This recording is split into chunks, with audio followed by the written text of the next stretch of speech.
உங்களுடைய பெஸ்ட் எண்ணங்கிறத நீங்கள் உங்களுடைய ஒவ்வொரு செயல் மூலமாக நீங்கள் வெளிப்படுத்தி கொண்டு வரதில் இந்த எக்ஸாம் ஒரு ஒரு ஆப்பர்ச்சுனிட்டி. நீங்கள் எக்ஸாமை பற்றி சொன்னாங்க, பயப்படக்கூடாதுன்னு சொன்னாங்க.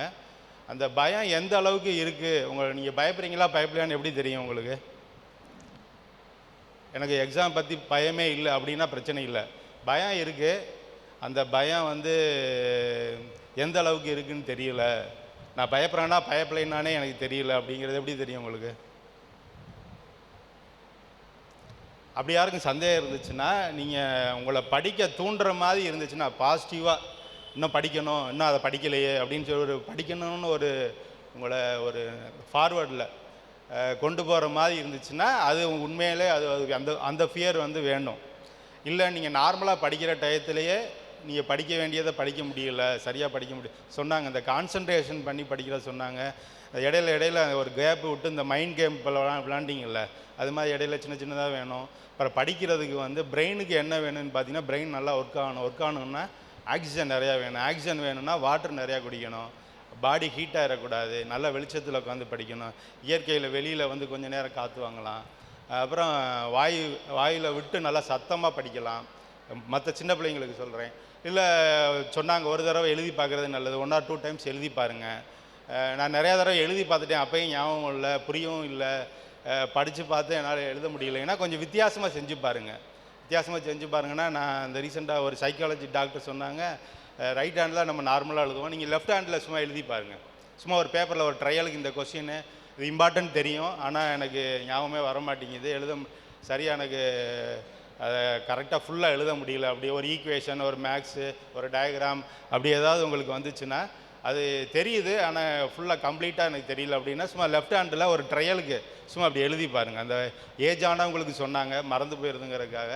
அவளுக்கு இல்லை நீங்கள் ரஃப் நோட்டில் இந்த ரைட்லேருந்து லெஃப்ட் எழுதுனேன் அப்படின்னா சும்மா லெஃப்ட்லேருந்து அப்படி ரைட்டில் எழுதி பாருங்கள். இல்லை ஒரு கிராஸாக எழுதி பாருங்கள். ஏதாவது வித்தியாசமாக செஞ்சு பாருங்கள். எல்லாத்தையும் இல்லை, அதாவது உங்களுக்கு எது ரொம்ப இம்பார்ட்டன்ட் அது கண்டிப்பாக வரும். ஆனால் அது எனக்கு புரியலை, அதை நான் படித்தும் பார்த்தேன், எழுதியும் பார்த்தேன். அப்படி எழுதி பார்த்ததுக்கப்புறம் வரலைன்னா டிஃப்ரெண்ட்டாக ட்ரை பண்ணி பாருங்கள். வேறு நோட்டில் இல்லை வேறு கலர் பேப்பரில் இல்லை வேறு மாதிரி ஒரு பென்சிலில் இல்லை கலர் பென்சிலில் கலர் பென்னில் ஸோ அப்படி ட்ரை பண்ணி பாருங்கள். அப்போ இப்படி எழுதி பார்த்தேன் அந்த ஞாபகம் வரும். புரிஞ்சு படிங்க. கிடைக்கிற நேரத்தை நீ எவ்வளோ நாள் இருக்கோ அந்த நாளில் எவ்வளோ டைம் உங்களால் படிக்க முடியுமோ அவ்வளோ டைம் படிங்க. படிக்க முடியாது, கஷ்டமாக இருக்குது, எங்களுக்கு டவுட்டு, கோச்சிங் கிளாஸ்லாம் போக முடியல, வெளியில் போக முடியல, எங்களை பே பண்ணி படிக்க முடியலைன்னா நீங்கள் சர்ச்சில் நிறையா டீச்சர்ஸ் இருக்காங்க, நீங்கள் வாங்க.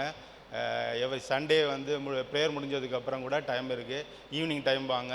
இல்லை உங்களுக்கு ஃபோன் நம்பர் வேணும் அப்படின்னா கேட்டிங்கன்னா கேட்டு சொல்லுவோம். மேக்ஸு, ஃபிசிக்ஸு, இங்கிலீஷ் டீச்சர் எல்லாமே இருக்கிறாங்க.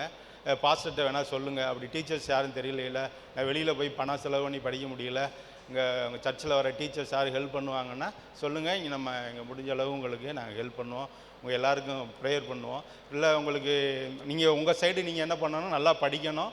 நீங்கள் படிக்கிறது தான் உங்களுடைய பேரண்ட்ஸுக்கும் உங்களுக்கும் உள்ள வேல்யூ. நாளைக்கு உங்களுடைய வேல்யூ ஒருத்தவங்க உங்களை எப்படி மதிக்கிறாங்களோ அந்த இது இருக்குது.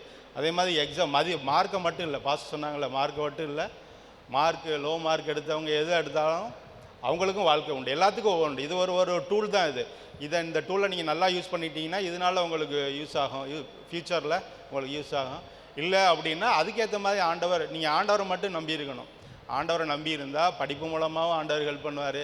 இல்லை படிப்பே வரல, இயற்கையிலே எனக்கு ஒரு ப்ராப்ளமாக இருக்குது, ஏறவே மாட்டேங்குதுன்னா ஆண்டவர் படிப்பு இல்லை இன்னொன்று கொடுத்து ஆண்டவர் ஆசீர்வதிப்பார். ஆண்டவர் முதலிடம். ஆண்டவர் எப்போதுமே வேண்டும். படிப்பு உங்களால் முடிஞ்ச அளவுக்கு நீங்கள் கஷ்டப்பட்டு படிங்க. கிடைக்கிற நேரத்தை படிங்க. இந்த ஃபோனு, டிவி, படம் இதெல்லாம் பார்த்துட்டு இருக்கிற நேரத்தை மிஸ் பண்ணிடாதீங்க. இந்த 10th 12th படிக்கிறவங்களுக்கு ஏதாவது ஸ்பெசிஃபிக்காக ஏதாவது கொஸ்டின் இருக்குது, எனக்கு டவுட் இருக்குது, இதை பண்ணிக்கணும், இந்த சப்ஜெக்ட் வைஸாக இல்லை கவுன்சிலிங்கில் எது வேணாலும் மீட்டிங் முடிஞ்சு கேளுங்க. உங்களுடைய எக்ஸாம் நீங்கள் நல்லா எழுதணும். அதுக்கு நாங்கள் ப்ரேயர் பண்ணுவோம். உங்களுக்கு ப்ரேயர் தொடர்ந்து பண்ணணும். இன்றைக்கி மட்டும்தான் பண்ணுவீங்களா அப்படின்னு கேட்டிங்கன்னா, இல்லை பாஸ்டர்கிட்ட நேம் கொடுங்க. அவங்க நேம் வச்சு அவங்க ஒரு டைம் ஃப்ரைடேலாம் ப்ரேயர் நடக்குது, இல்லை சண்டேயில் ப்ரேயர் நடக்குது, அவங்க உங்களுக்காக தொடர்ந்து ப்ரேயர் பண்ணுவாங்க. முடிஞ்ச வரைக்கும் உங்களுடைய முயற்சியை கொடுங்க, ஆண்டவரை நம்புங்க. ஆண்டவர் உங்களுடைய எக்ஸாம் நல்ல ரிசல்ட் கொடுப்பார். God plus.